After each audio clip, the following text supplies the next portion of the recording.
Good afternoon.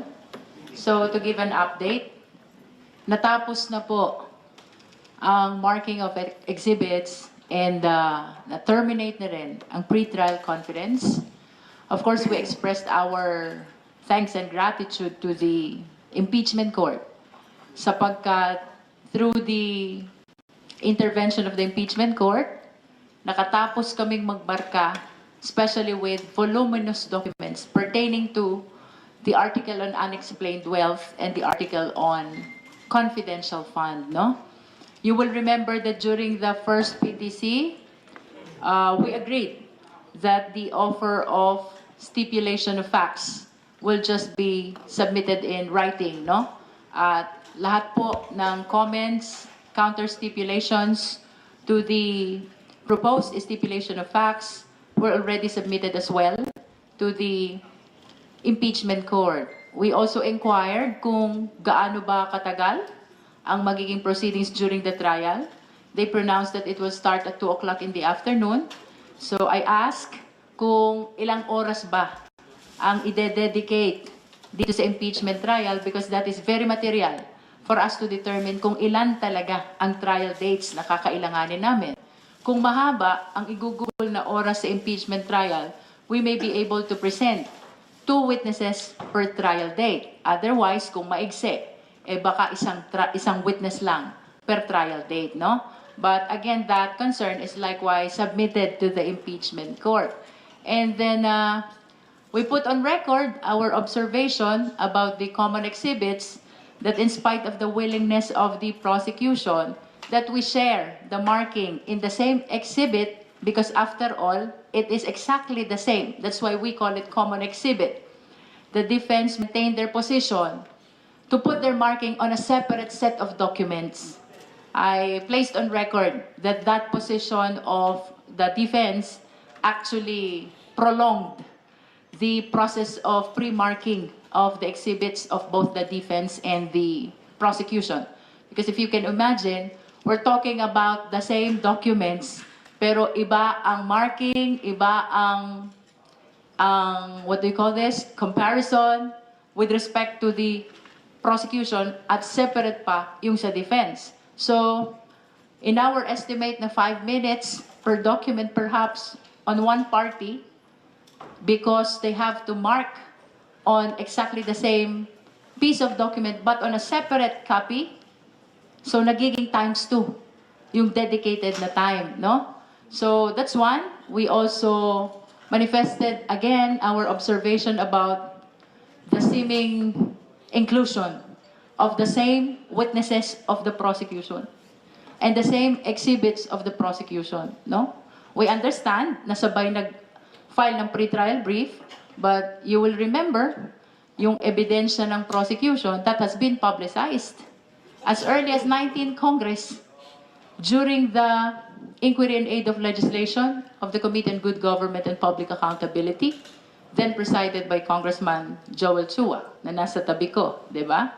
Yun namang ibang ebidensya doon was publicized during the clarificatory hearing of the Justice Committee, also in line with this impeachment trial, no? So, we just registered it in the records of the impeachment court, our observation that a significant number of witnesses and exhibits of the prosecution is likewise listed in the list of exhibits and witnesses of the defense. And we also registered our observation that the purpose for the presentation of their witness is very general, very vague.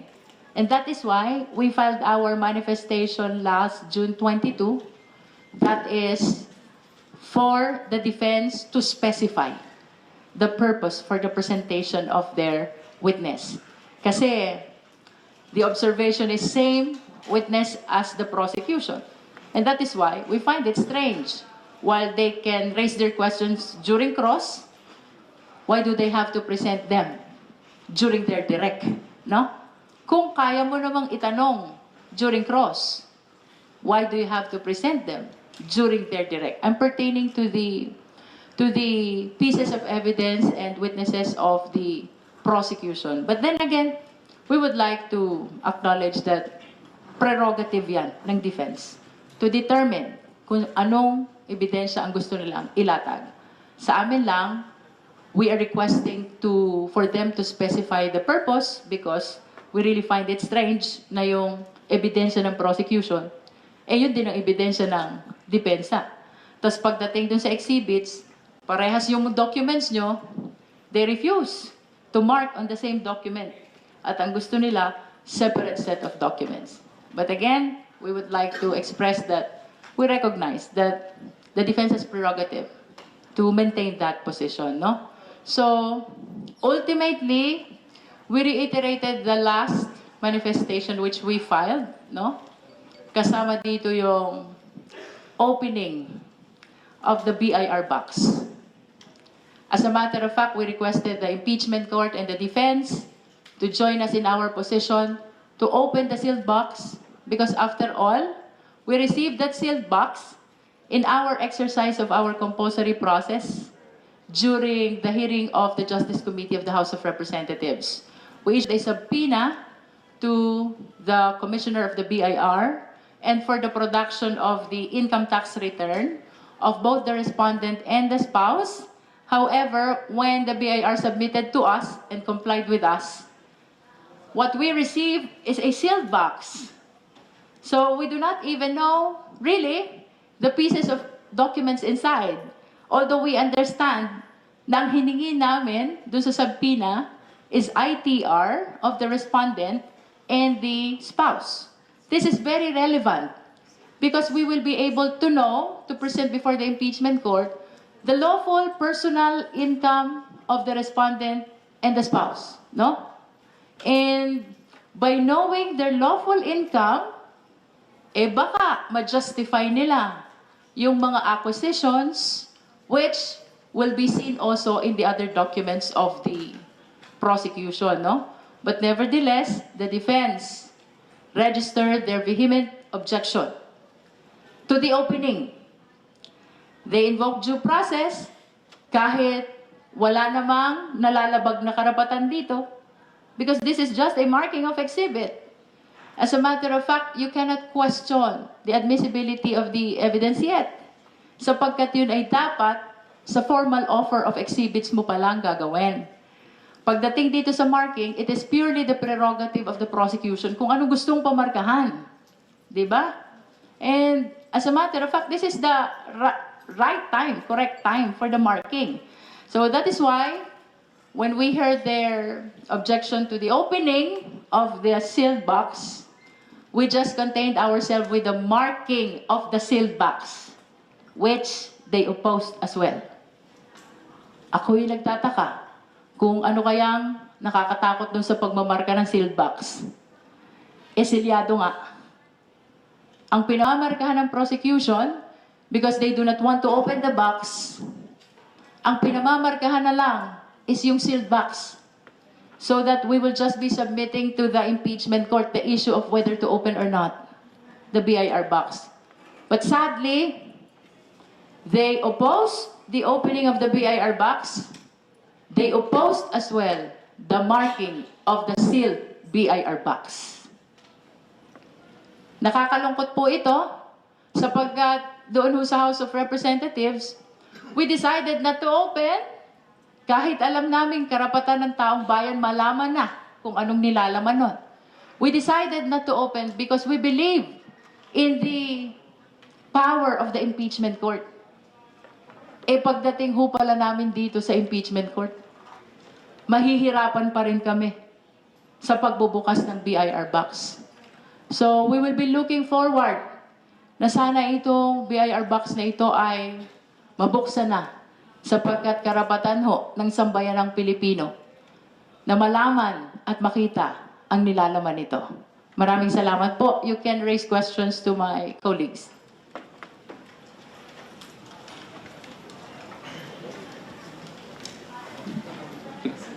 Hello po, good evening. I'm Lance po from Newswatch Plus. So, regarding po sa BIR box, safe to say no, the decision on this mangyayari na mismo sa trial proper sa mismong paglilitis.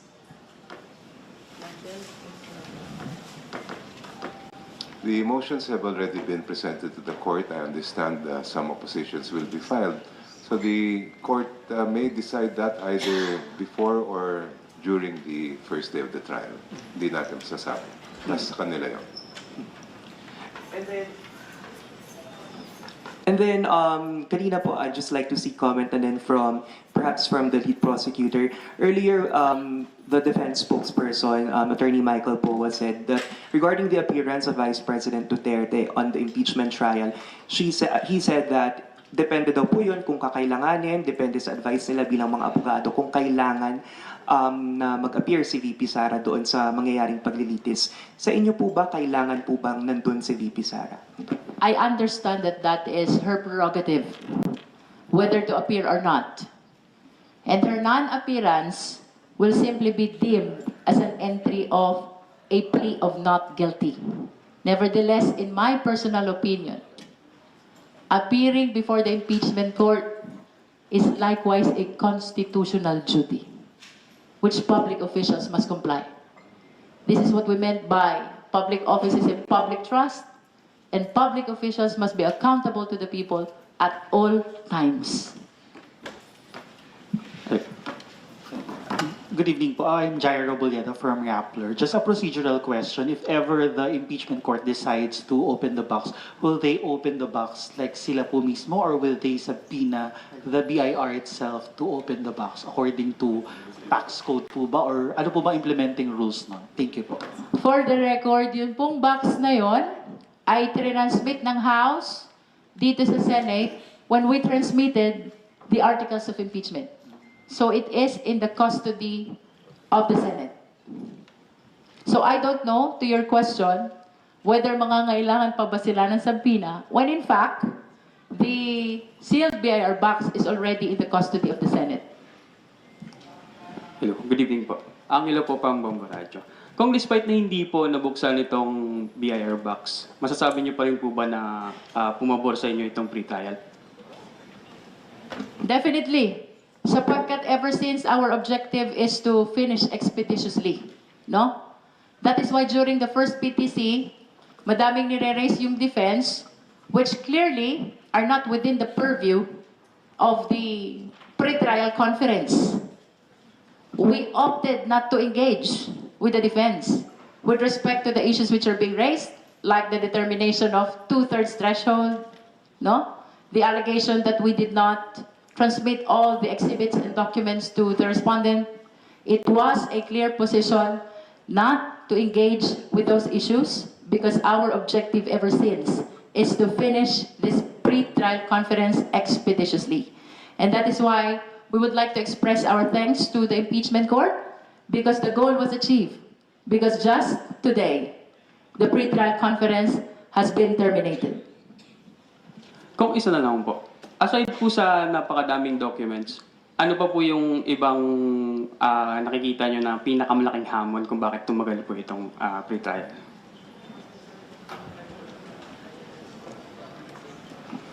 Well, unang-una, kagaya ng binanggit kanina ni Chair Jinky, dun sa marking of evidence, sa isang dokumento po, pwede naman po na both yung prosecution at saka yung defense, sa isang dokumento, pwede magmarkahan na parehas dyan para maka-save tayo ng oras.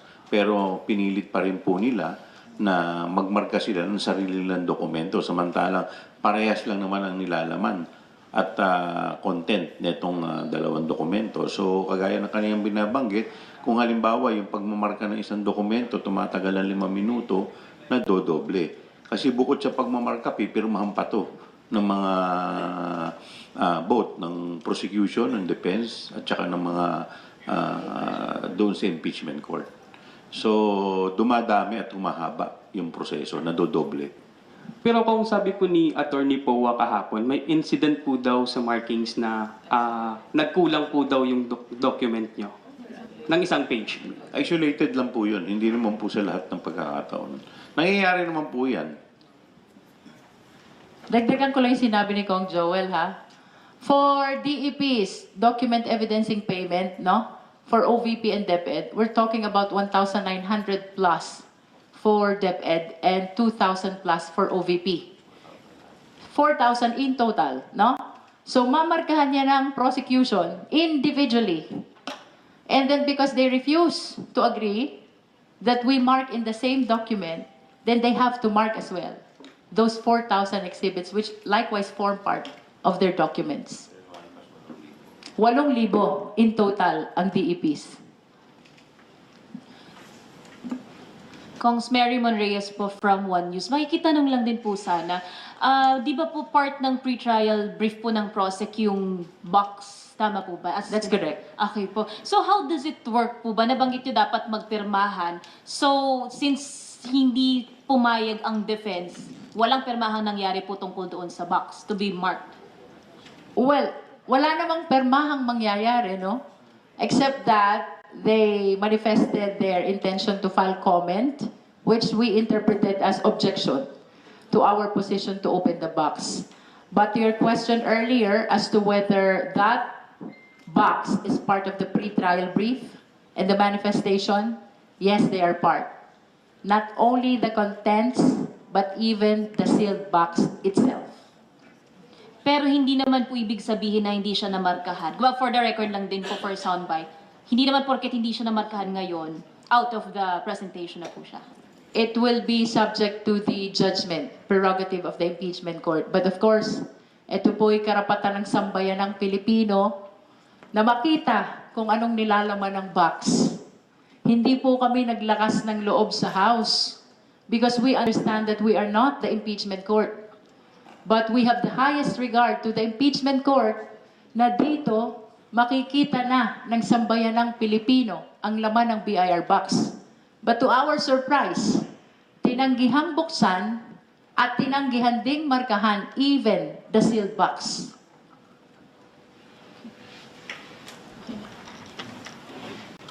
Kong, just a follow-up question on the Dagdag ko lang BIR. Ay, po. sorry po. Sige po. Kong. But can you ask your follow-up questions? Baka... Sige po.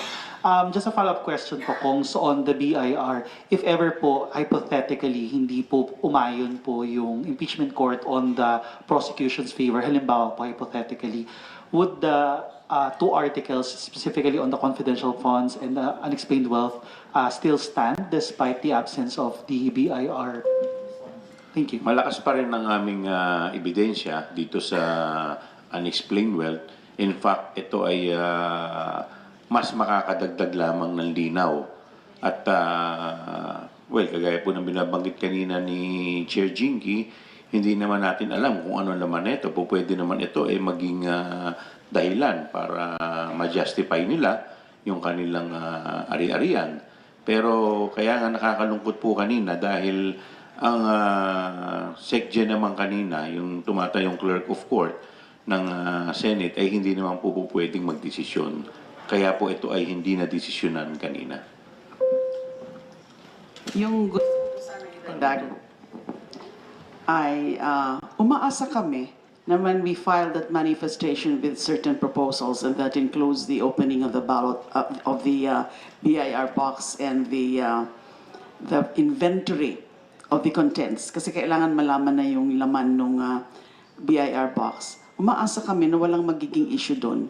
Kasi sila mismo, doon din sa kanilang pre-trial brief, ay meron din silang reserve evidence and relating to BIR submissions. So katulad mo sa pre-trial brief na sinubmit ng prosecution, meron doon about tax records and reserve documents, and therefore, ganon din doon sa defense, meron din sila ganon na plano to submit BIR submissions. So why are they refusing now to open and make an inventory and find out the contents of that BIR box? Na sila mismo rin may ganong reservation, may reserve evidence din sila pertaining to BIR submissions. Galing nga yun sa BIR. Nung katulad nung binanggit kanina ni Chair Jinky, ay sinubmit yun ng BIR Commissioner doon sa Justice Committee. Na tinansmit naman ng Justice Committee dito sa Senado. So nandyan na. And karapatan, prerogative ng any party, either or both parties, na magpamarka ng anuman ang intended evidence nila. So yun ang hindi namin po maintindihan kung bakit ginawa pang issue na hindi na dapat kunin or hingin yung permiso ng korte, ng impeachment court, kung nag-agree sana both parties, kung nag-agree yung defense, na buksan na talaga at this point yung BIR box. Tsaka kung wala naman pong tinatago, buksan na natin yung box. Kung malinis naman po yung kanilang konsyensya, di labas ang ebidensya. Follow-up question po regarding the marking of the box. Basically, kaya po hindi siya namarkahan kasi may objection from the other camp? Or is it because it's sealed, kaya hindi siya ma-mark as you would the other evidences? Initially, what we are requesting is the opening. So that after the opening, we will be requesting the contents, the documents inside, to be marked. But since they oppose the opening, we contained with just marking the sealed box. Even the marking of the sealed box was opposed by the defense. Pero kung how would it work po kung hindi po siya ngayon umusad?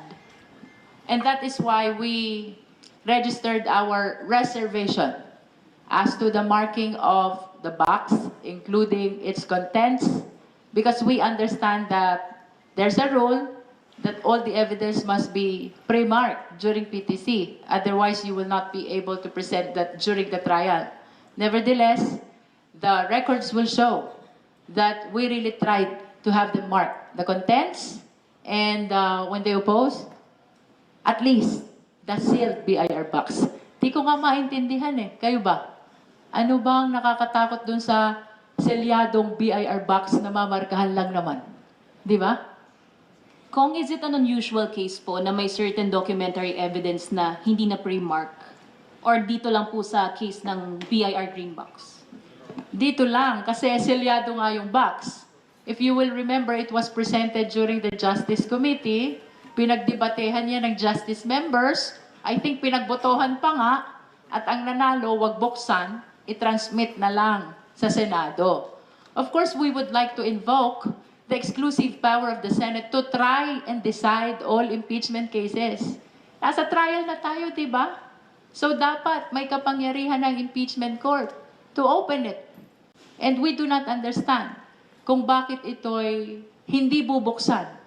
Karapatan ng taong bayan malaman ang laman ng BIR box. Okay, we will entertain one last question. Yung sa akin po, procedural lang po.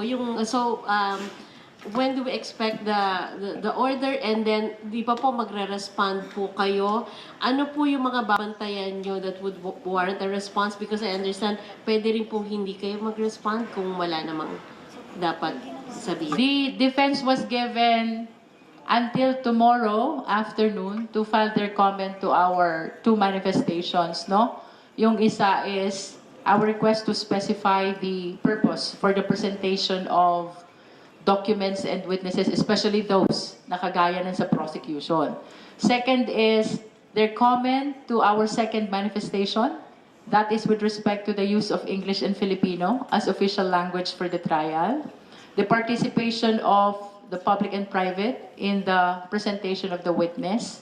And ultimately, itong opening of the BIR box. So they were given by the impeachment court until tomorrow afternoon to file their comments, no? And for us naman, naka-file naman yung manifestation namin, we will just be waiting for the PTO, at kung may concern kami on the contents of the pre-trial order, then we are allowed to file our respective comments, both the defense and the prosecution. All right, maraming Base sa Constitution at sa ating rules, no, ng both houses, only the Senate can subpoena the tax records, hindi ang House Committee on Justice. Sa tingin ko, walang nexus na na-establish or link ang prosecution para ipasubpoena itong tax records ng mag-asawang Duterte. Very defective yung articles of impeachment na final ng House, with all due respect. Masyadong blatant and brazen itong House panel. They do not really know what they are doing eh. Medyo kulang sila sa eksperyensya. Pag inadapt ng depensa ang exhibits ng prosecution, ibig sabihin, there's really a very big problem ang prosecution. depektibo ang mga ebidensya at ginagamit o pwedeng gamitin laban sa kanila yon. And that severely weakens case like in this particular proceeding. So, halos lahat ng ebidensya na minamarkahan nila or ni-request nila ay inadapt ng depensa. So, ibig sabihin, their case is really very weak. Na malawak po ang karanasan sa impeachment. Attorney, ano ho ang masasabi po ninyo sa proseso po ngayon ng pre-trial conference para nga sa impeachment trial ni VP Sara Duterte? Yung pre-trial, just like a pre-trial in court, parehas yan ang nature and character.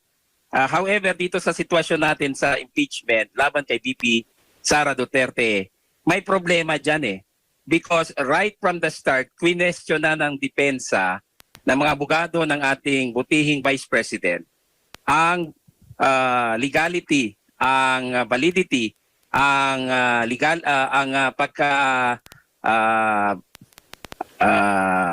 void ng articles of impeachment. So during the pre-trial, nakita natin na ni-raise po yan ng depensa ni Vice President na ikinabahala at ikinagalit raw ng prosecution na sa tingin ko hindi preparado sa mga ganong klaseng mga taktika dahil akala nila sumasang-ayon na ang depensa sa kanila dahil nag-agree na mag-appear sa pre-trial.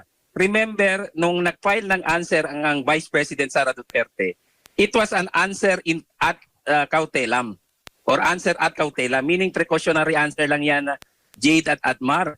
Hindi ibig sabihin na tuluyang sinabmit ng Vice Presidente ang issue of jurisdiction diyan sa Senate Impeachment Court kasi kine-question nga nila ang invalidity and voidness ng articles of impeachment na final ng House of Representatives.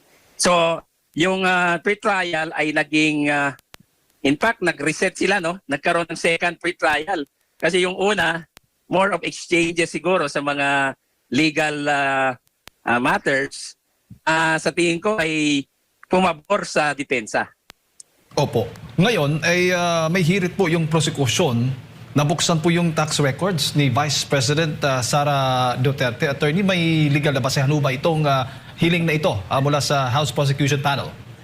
Yun nga ang problema dyan. Kine-question ng depensa because remember, nung nasa House pa ang articles of impeachment, hindi pa nga nabuo nung time na yun dahil may hearing sa House Committee on Justice. Binusisi na ng committee yung mga bagay na hindi dapat nila binusisi. Like for example, sinupina nila yung BIR Commissioner para dalhin yung tax records at ibang mga records ng ibang agencies o opisina para gawing basehan laban sa Vice Presidente dahil nakita nila na mahina yung impeachment complaints laban kay VP Sara. So ngayon, questionable yan because merong prematurity sa aksyon ng House Committee on Justice because only the Senate sitting as an impeachment court. Sa aking experience and base sa Constitution at sa ating rules ng both houses, only the Senate can subpoena the tax records, hindi ang House Committee on Justice. So, hindi nila buksan yan doon sa level nila, pero yung pamamaraan na ginawa nila mukhang foul.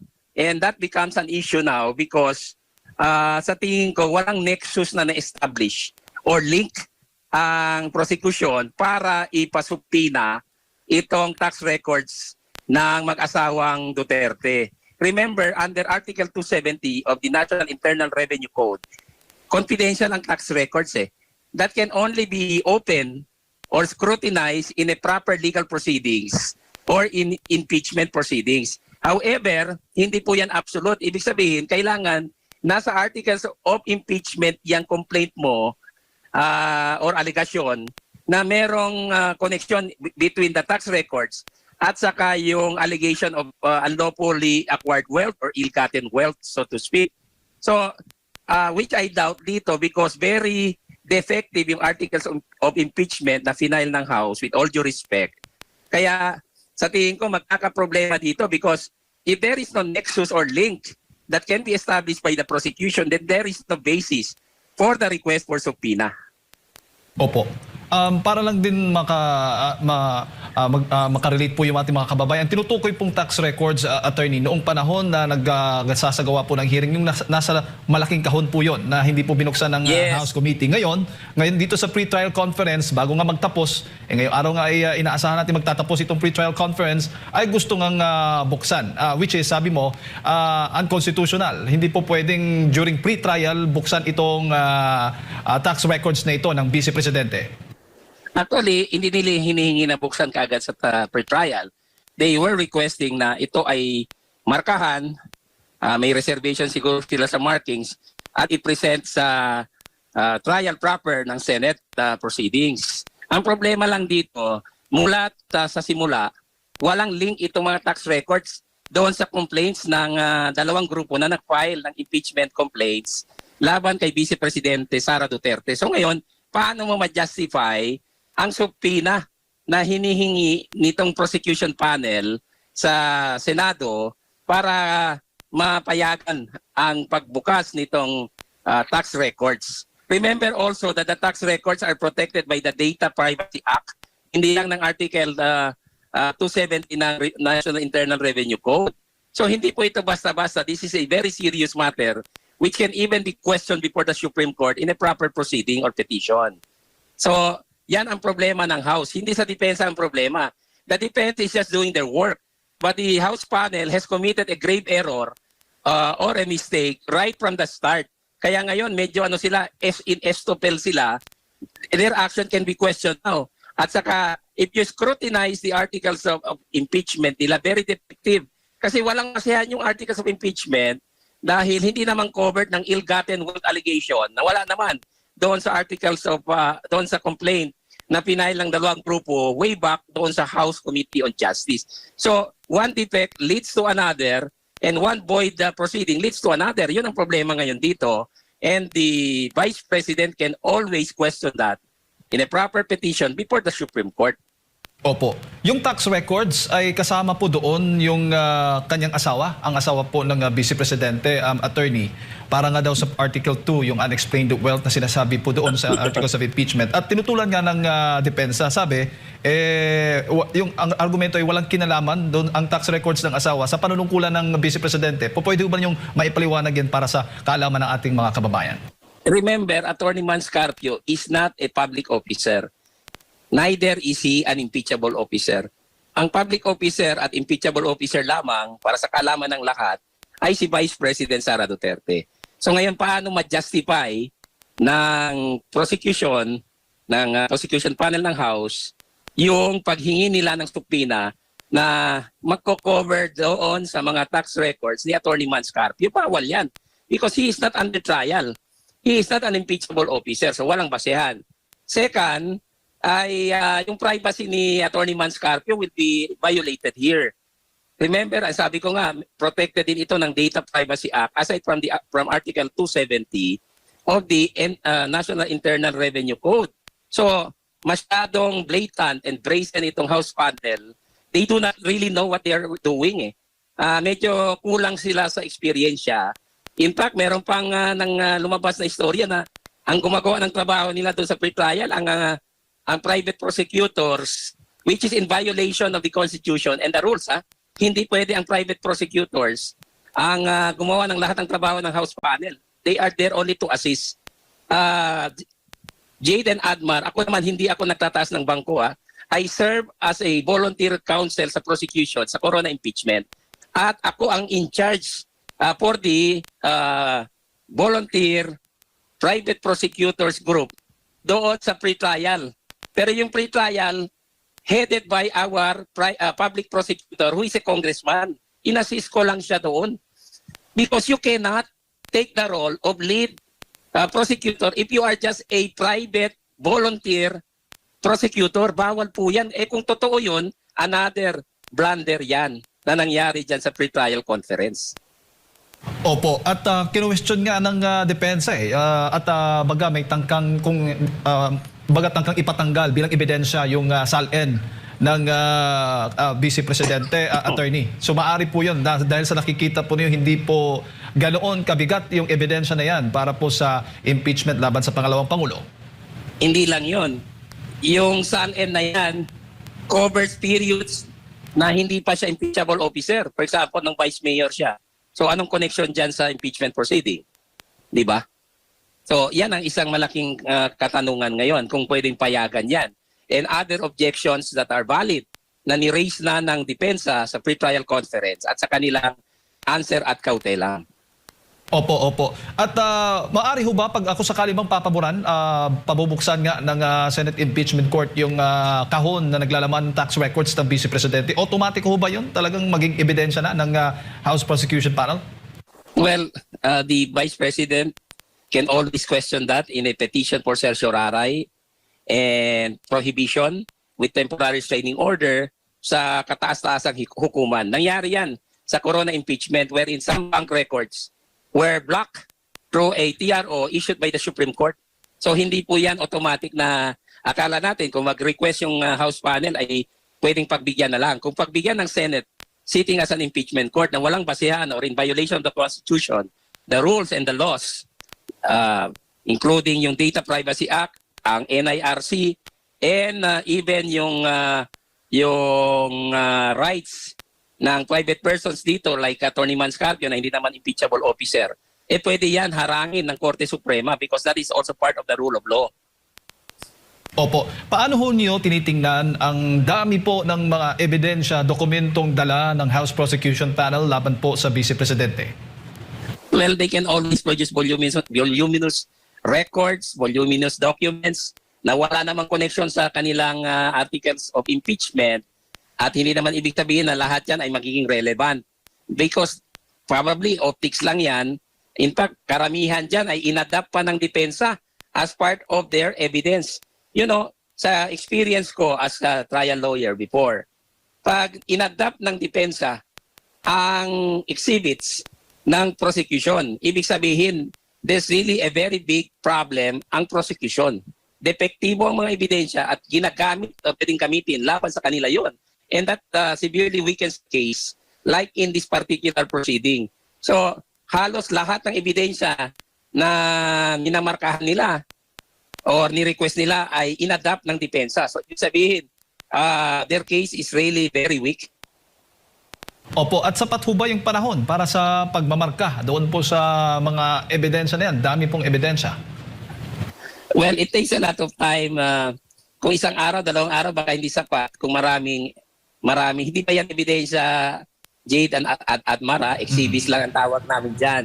Just to be very clear, para malaman ng ating mga mamayan na kung magdala ka ng sako-sako or karton-karton or mali-malitang papel, ebidensya na yan. It can only be considered evidence kung properly admitted in accordance with the rules of evidence and the rules of procedure ng Senado sitting as an impeachment court. So it does not follow, kasi possible na puro lang scrap of paper yan. Opo, linawin ko lang. Ang matatawag mo lang itong mga dokumentong itong ebidensya during during trial na ng Vice Presidente? Yes. Tapos kailangan may ruling. Hindi lang basta na-present. Kasi kung walang ruling na ina-admit yan as part of the evidence, hindi yan evidence. Yun ang difference between a paper, a document, or a real evidence. Maraming klaseng evidence sa Jade and Admar. We have the so-called documentary evidence, testimonial evidence, real evidence. Yung mga papel na yan, they may kasi hindi pa naman ni rule yan. They may fall under documentary. Tapos yung mga testigo may fall under testimonial, depende sa kanilang purpose, no, in presenting them. Tapos mayroon kasi mga witnesses na pinipresent just to identify up to there lang ang kanilang role. Hindi talaga sila nag-testify extensively. So, but that falls under testimonial. And real evidence like for example a gun weapon or a knife in a crime, yan, real evidence ang tawag dyan. Or yung pera ng mali-malitang kickbacks, yan, real evidence ang tawag dyan. Opo. Pero pag i-extend pa po yung pre-trial conference dahil nga ay hindi pa halos lahat o lahat ay namamarkahan, attorney, yung mga exhibits po nilang dala, yung mga dokumento dala laban po sa Vice Presidente, ay kayo pabor din na i-extend muna yung mga araw bago po sa paglilitis ng impeachment po ng Vice Presidente? Dapat lang. Saka hindi lang marking ang kinakover ng pretrial, Jada at Mar. Simplification of issues. For example, yung mga objections, kinakover yan. Tapos yung mga grounds for dismissal, kinakover yan. And then yung stipulation of facts, covered yan ng pretrial conference. So ang pretrial conference ay malawak po and it takes time. Hindi pwede 1-2 araw lang kung sakaling maraming papel, maraming so-called evidence na hindi pa namang evidence preliminarily na gustong markahan. Pero maaari ho ba yung magdulot ng delay doon sa impeachment trial mismo ng Vice Presidente? Hindi naman delay yan because that's really part of the proceedings. Hindi naman pwede na bilisan mo lang and then you will sacrifice also justice and you will sacrifice the process just because you are in a hurry. Hindi pwede yan. Parte talaga siya ng proceeding. Yung trial na sinasabi, that is just one stage eh. Bago ka umabot sa trial, kailangan yung pre-trial ay hinog na at tapos na. Otherwise, you go back to pre-trial. You cannot proceed with trial because may problema ka. May mga matters na hindi na-cover doon sa pre-trial. Kaya yung pre-trial is very crucial. Pag void ang pre-trial or hindi tama, you cannot proceed to trial. Kahit sabihin mo ay matidelay, anong kasalanan ngayon ng publiko dyan? Anong kasalanan ng DIPSA kung nag-misfire yung prosecution panel o mali yung pag-handle ng Senate court dyan sa proceeding. So sometimes the matter is legal, sometimes it is factual, sometimes it is mixed. So hindi po pwedeng baliwalain yung pre-trial dahil sasabihin mo lang, madidelay yung trial, kailangan bilisan. No. Otherwise yung trial mo, mapeperwisyo yan and it becomes void.